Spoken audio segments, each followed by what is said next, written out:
사랑하는 성도 여러분, 10월 26일 수요일 새벽 만나에 오신 것을 주님의 이름으로 환영하고 축복합니다. 오늘 하루도 주님 안에서 여러분에게 좋은 날, 행복한 날 되기를 축복하면서 오늘 우리에게 주시는 하나님의 말씀 보도록 하겠습니다. 오늘 우리에게 주시는 하나님의 말씀은 사사기 12장 8절에서 15절까지의 말씀입니다. 사사기 12장 8절에서 15절까지의 말씀을 제가 여러분에게 봉독해 드리겠습니다. 그 뒤를 이어 베들레헴의 입산이 이스라엘의 사사가 되었더라. 그가 아들 30명과 딸 30명을 두었더니 그가 딸들을 밖으로 시집 보냈고 아들들을 위하여는 밖에서 여자 30명을 데려왔더라. 그가 이스라엘의 사사가 된 지 7년이라. 입산이 죽음에 베들레헴의 장사되었더라. 그 뒤를 이어 스불론 사람 엘론이 이스라엘의 사사가 되어 10년 동안 이스라엘을 다스렸더라. 스불론 사람 엘론이 죽음에 스불론 땅 아얄론의 장사되었더라. 그 뒤를 이어 비라돈 사람 힐렐의 아들 압돈이 이스라엘의 사사가 되었더라. 그에게 아들 40명과 손자 30명이 있어 어린 낙이 70마리를 탔더라. 압돈이 이스라엘의 사사가 된 지 8년이라. 비라돈 사람 힐렐의 아들 압돈이 죽음에 에브라임 땅 아말렉 사람의 산지 비라돈의 장사되었더라. 아멘. 여러분, 특별히 우리나라 사람들은 그 자리를 좋아하는 것 같습니다. 특별히 장자리를 더 좋아하죠. 장이 들어가는 자리는 더 그렇습니다. 그 자리를 차지하기 위해서 서로 시기하기도 하고 정말 피 터지게 싸우기도 합니다. 가끔 그런 생각이 듭니다. 왜 저 자리를 못 차지해서 저렇게들 안달일까? 그 자리가 주는 어떤 혜택도 기득권도 없다면 저렇게까지 저 자리를 차지하려고 할까? 그 자리가 힘들고 알아주는 사람 없고 섬기고 희생해야 하는 자리라면 저렇게까지 서로가 하려고 할까? 그런 생각이 들었습니다. 아마 그렇지 않겠죠. 그것이 주는 어떤 기득권이나 어떤 힘이라든지 또는 명예라든지 어떤 세상적인 명예라든지 남들이 알아봐주는 인정해주는 그런 모든 것들이 합쳐서 사람들로 하여금 그 자리를 탐내게 하고 그 자리에 오르고 싶도록 만드는 것이겠죠. 교회 안에서도 사실은 교회의 모든 직분과 자리라는 것은 명예스럽지만 명예직은 아닙니다. 그렇죠? 사실은 희생하고 섬겨야 되는 자리지 대접받는 자리는 아니거든요. 그런데 교회에서도 가끔 중직자 성과에서 떨어졌다고 교회를 떠나는 사람들이 있답니다. 삐져서 서운해서 시험 들어서 말도 안 되는 거죠. 사실은 그 자리에 오르는 것은 영광스러운 일이기도 하지만 그것은 하나님 안에서 영광스럽지 사실은 세상적으로 보면은 하나도 영광스러운 자리가 아니에요. 왜요? 뭐가 생기기를 합니까? 누가 알아주기를 합니까? 오히려 더 수고하고 섬기고 애쓰고 다른 사람 뒤에서 묵묵히 그 일들을 해나가는 섬김의 자리거든요. 그런데 그 장로가 되는 것, 권사가 되는 것, 안수집사가 선거에서 떨어지고 그 임직에서 탈락이 되었다고 해서 그것 때문에 교회를 떠난다던가 시험이 든다는 것은 그 직분에 대해서 그 사명에 대해서 잘못 오해하고 있는 것입니다. 오히려 더 하나님 앞에 섬길 수 있도록 해야죠. 오늘 이스라엘의 사사라는 자리는 사실은 대접받는 자리가 아니라 왕대접받는 자리가 아니라 이스라엘의 사사는 자기의 생명을 내놓고 목숨을 내놓고 이스라엘 백성들을 구원하는 그러한 사명의 자리입니다. 싸워야 하는 자리입니다. 사사의 자리는 사명의 자리입니다. 사명은 내가 좋아서 하는 것이 아닙니다. 사명이기 때문에 감당하는 것입니다. 그런데 아마도 기드온 사사 이후부터는 사사의 자리가 그런 섬김의 자리, 사명의 자리가 아니라 왕처럼 누리고 권력을 누리고 그 권력을 잡는 그런 자리처럼 오해가 되어지고 이것이 점점 심화되어져 가고 있는 것을 오늘 볼 수 있습니다. 오늘 본문은 사사시대의 상황이 점점점 안 좋아지고 있다는 것을 알 수 있죠. 왜냐하면 전에는 그래도 사사 그러면 두 종류로 나누었어요. 처음에는 원래 사사는 하나님께 세움 받아서 이스라엘을 구원하는 사명을 쓰임 받고 또 그 자리에서 물러나는 자리였습니다. 그 역할이 중요했던 거예요. 그런데 어느 순간 기드온부터는 그 사사라는 자리가 왕처럼 군림하는 자리로 조금씩 드러나기 시작하면서 기드온 시대 이후부터는 이스라엘을 구원하는 사사, 또 왕처럼 군림하는 사사, 이렇게 비율이 50% 정도로 나누어집니다. 그런데 이제 오늘 부터 나오는 사사들을 보면 거의 모든 사사가 왕처럼 군림하는 그 사명의 자리에서 자기의 부와 권력을 누리는 자리로 완전히 그 사명, 그 자리가 변질되는 것을 볼 수 있습니다.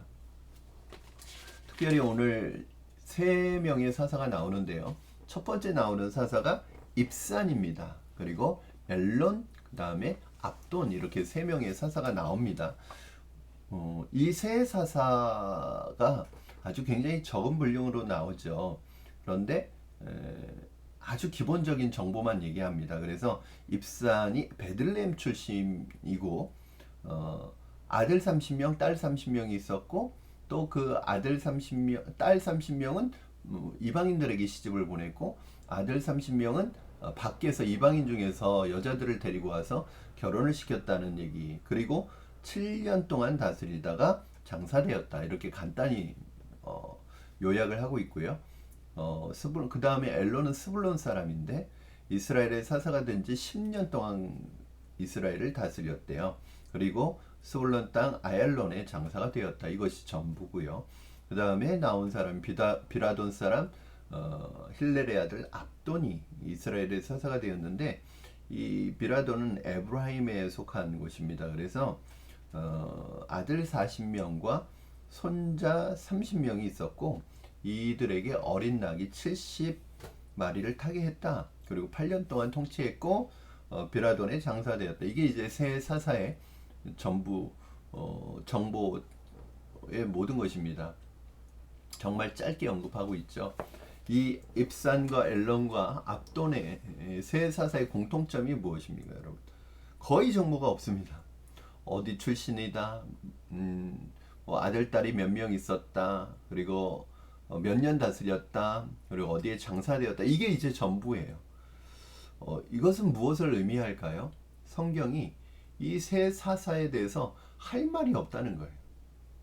더 이상 뭐 기록할 게 없다는 거예요. 뭐 하고 싶어도, 얘기를 하고 싶어도 할 수 있는 말이 없는 것입니다. 그들은 이스라엘을 구원한 적도 없어요. 이스라엘을 위해서 외적으로부터 구원한 적도 없어요. 그야말로 한 일이 아무것도 없습니다.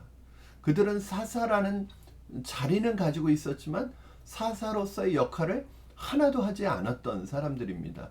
이것이 이제 공통점이에요. 그들은 자리는 가지고 있었지만 역할은 하지 않았던 이름뿐인 사사였어요. 이름뿐인 사사고 무늬뿐인 사사였어요. 이것이 이 세 명의 사사의 공통점입니다. 또 하나의 공통점이 있는데 오늘 그 입산에 대해서는 자녀들이 있다는 것을 얘기해주고 있는데 어떤 아들 30명, 아들 30명과 딸 30명이 있었대요.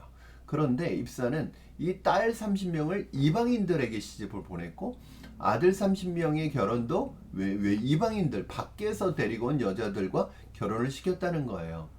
이게 무엇을 이야기합니까, 여러분? 사실 전형적인, 우리는 조금 이제 성경 공부를 했다면 알 수 있는 것이 전형적인 왕들이 가지고 있는 전형적인 정치 방법이에요. 그렇죠? 솔로몬도 그랬잖아요. 그러니까 결혼을 이방인들하고 결혼을 시켜요. 그 왜 그러냐면 자신의 왕권을 견고하게 하고 또 외적의 침입, 서로 사돈이 되니까 밖에 있는 왕들과 다른 나라의 왕들과 사돈 관계를 맺으면 서로 침략을 하지 못하니까 사실은 일종의 정략 결혼인 거죠. 그렇게 해서 평화를 유지하는 거예요.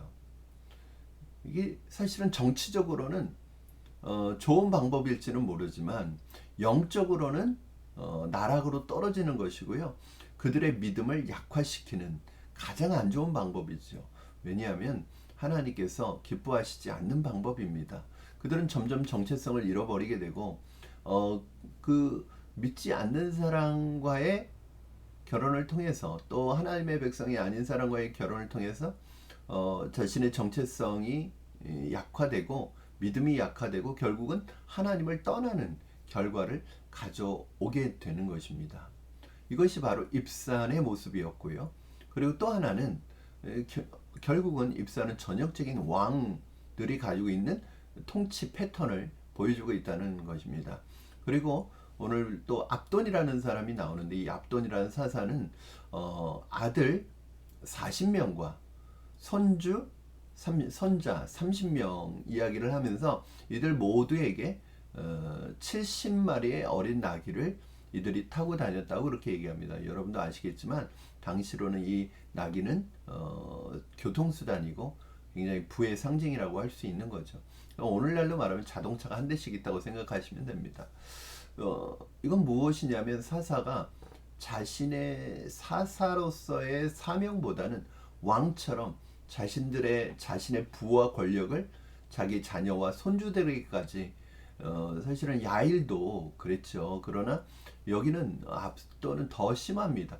이번에는 손주들에게까지 나귀를 타도록 그렇게 만들었다는 거예요. 자신이 사사로서 누리는 부와 권력을 자녀들뿐만 아니라 손주들에게까지 물려주는 되물림하는 것을 볼 수 있습니다. 사실은 앨론도 마찬가지죠. 앨론에 대해서는 특별한 언급은 없어요. 자녀들에 대한 언급은 없지만 우리가 예측할 수 있는 것은 이스라엘을 구원하였다는 기록이 없는 것으로 보아서 앨론 역시 왕처럼 왕 같은 그런 군림하는 사사였다는 것을 알 수 있습니다. 오늘 이 세 사사의 모습을 보면서 오늘 등장하는 이 세 명의 사사를 보면서 깨닫게 되는 것은 이 세 사람 모두 사사의 자리를 차지하고 있었지만 사사로서의 역할은 전혀 하지 못하고 있었다는 것을 볼 수 있습니다. 사사라는 자리는 사명의 자리이지 누리는 자리가 아닙니다. 사사라는 사명의 자리에 앉기는 하였지만 이들은 공통적으로 사사로서의 사명을 감당하지는 않고 그 사사라는 자리가 주는 혜택만을 누리려고 했던 사람들입니다. 자리만 차지하고 그 권력과 그 힘과 권력과 지위를 누릴 뿐만 아니라 이제 그 권력과 지위를 자녀들에게까지 되물림하는 사명의 자리를 감당하는 것이 아니라 그 자리만 차지하고 앉아 있어서 그 자리가 오히려 자신들의 이익과 배를 채우는 그러한 변질된 자리로 바뀌었다는 것이 이 세 사람의 공통점이라고 볼 수 있습니다. 오늘 본문을 보면서 먼저는 저 자신에게 점검해 보았습니다. 혹시 나는 사명의 자리에서 사명을 감당하지 않고 내 자신의 유익과 내 자신의 사익을 쫓고 있지는 않은지 사실은 늘 점검해 봐야 할 질문이라고 생각합니다. 오늘날 종교 지도자들 중에 자신에게 주신 그 사명의 자리를 마치 왕처럼 군림하고 그 모든 그 자리가 주는 혜택은 다 누리면서 오히려 자신에게 주어진 종으로서의 사명, 복음의 종으로서의 사명, 목자로서의 사명은 감당하지 않고 마치 대기업 회장님처럼, 대기업 사장님처럼, CEO처럼 군림하는 자리만 차지하고 있는 사명자들은 없는지 돌아보게 됩니다. 사랑하는 성도 여러분, 저는 여러분이 하나님께서 여러분 각자에게 맡겨주신 사명의 자리만 차지하고 있는 것이 아니라 그 사명의 자리에서 사명을 감당하는 우리 성도들이 다 되시기를 주님의 이름으로 축원합니다. 여러분이 어떤 자리에 있든지 그 자리는 하나님이 주신 사명의 자리라는 것을 잊지 마시고 그 자리에서 그 자리가 주는 혜택과 힘과 권력과 부를 누리는 것이 아니라 또는 그 자리가 있는 명예를 누리는 것이 아니라 정말 그 자리를 하나님 앞에서 사명의 자리로 알고 섬기고 희생하고 또 하나님의 나라를 위하여 수고하는 귀한 사명의 자리로 인식하고 살아가시기를 주님의 이름으로 축원합니다. 사랑하는 여러분, 저는 여러분이 자리가 아니라 사명에 집중하고 사명을 잘 감당하시는 사명자들이 되시기를 주님의 이름으로 축원합니다. 기도하겠습니다. 살아계신 하나님 아버지 감사합니다. 오늘 세 명의 사사의 모습을 보면서 그들이 사사라는 사명의 자리에 앉았지만 자리만 차지하고 있었을 뿐 그들에게 맡겨진 사사로서의 사명을 전혀 감당하지 못하고 있는 모습을 보면서 오늘 우리에게 맡겨주신 그 자리가 사명의 자리인데 자리만 차지하고 있고 사명 감당하지 못하고 있는 우리의 모습은 아닌지 하나님 다시 한번 우리 자신을 돌아봅니다. 하나님 자리를 자랑하지 않게 하여 주시고 그 자리에 나를 세워주신 하나님의 뜻을 분별하여 그 자리에 부끄럽지 않은 사명을 감당하는 우리가 될 수 있도록 주님 은혜를 더하여 주시옵소서. 오늘도 우리 각자에게 주신 사명의 자리에서 하나님의 사명 감당하는 우리가 될 수 있도록 축복하여 주시옵소서. 감사하며 예수님의 이름으로 기도하옵나이다. 아멘. 사랑하는 성도 여러분, 오늘 하루도 주님께서 맡겨주신 사명의 자리에서 충성스럽게 여러분 맡겨진 사명 잘 감당하시기를 주님의 이름으로 축원합니다. 어디 있든지 자리가 중요한 게 아니라 그 자리에 있는 여러분이 중요하고 여러분에게 맡겨진 사명이 중요합니다. 그 사명에 집중하시는 여러분 되기를 축복합니다. 아무리 좋은 자리에 있다 할지라도 사명의 자리로 감당하지 않는다면 그 자리는 나를 더 부패하게 만드는 자리가 될 수밖에 없음을 늘 기억하시기 바랍니다. 오늘 하루도 승리하시고요. 우리 내일 목요일 새벽 만난 시간에 다시 말씀으로 여러분 찾아뵙도록 하겠습니다. 사랑합니다. 축복합니다.